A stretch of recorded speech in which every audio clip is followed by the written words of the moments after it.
आप में से बहुत लोगों ने सुना होगा कि जैसा मन वैसा शरीर और जैसा शरीर वैसा ही मन।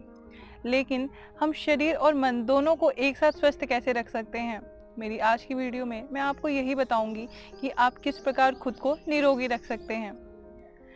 नमस्कार, मैं आपका स्वागत हमारे YouTube चैनल परम आनंद आयुर्वेद में करती हूँ, जिसका उद्देश्य आपको वास्तविक आयुर्वेद से जोड़कर निरोग रखना है। सबसे पहले हम एक बार डेफिनेशन देखेंगे कि एक्चुअली में डेफिनेशन होती क्या है एक निरोगी की या फिर हेल्थ की। स्वस्थस्य स्वास्थ्य रक्षणम आतुरस्य विकार प्रशमनम च।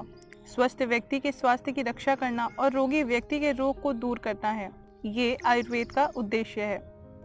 According to WHO, health is a state of complete physical, mental and social well-being and not merely the absence of disease or infirmity.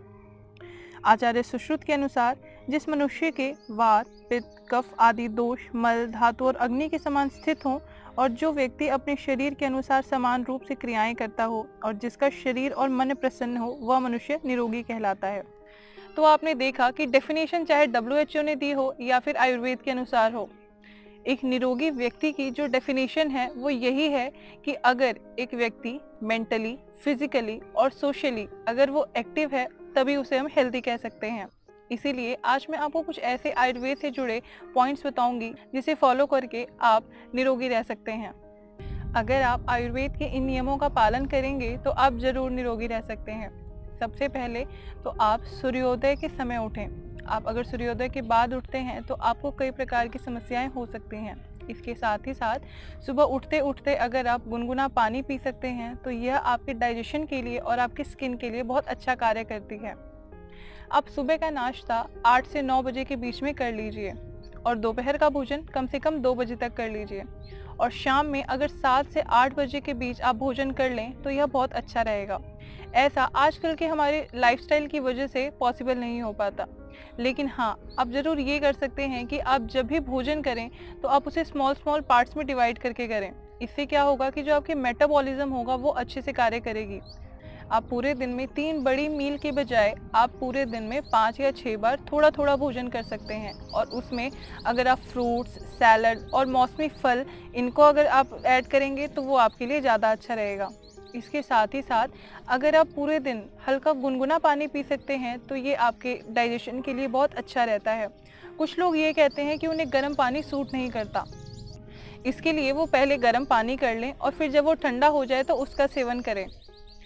इसके अलावा अगर आप दिन में सोए नहीं तो वो आपके लिए ज़्यादा अच्छा रहेगा। अगर हम दिन में सोते हैं तो उससे कई प्रकार की समस्याएं हो जाती हैं।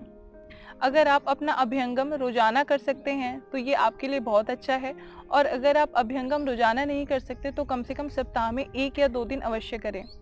अब आप में से कुछ लोगों को अभ्यंगम के बारे में शायद नहीं पता होगा। आप हमारी वीडियोस देख सकते हैं अभ्यंगम के ऊपर, उसमें पूरी डिटेल बताई गई है।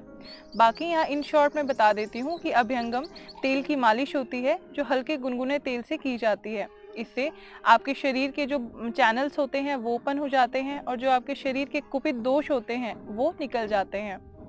इसके अलावा आप रात को जल्दी सोने का प्रयत्न कीजिए और रात को अगर आप जल्दी भोजन नहीं कर पा रहे हैं तो आप थोड़ा लाइट भोजन कीजिए, सुपाच्य भोजन कीजिए जो अच्छे से डाइजेस्ट हो जाए।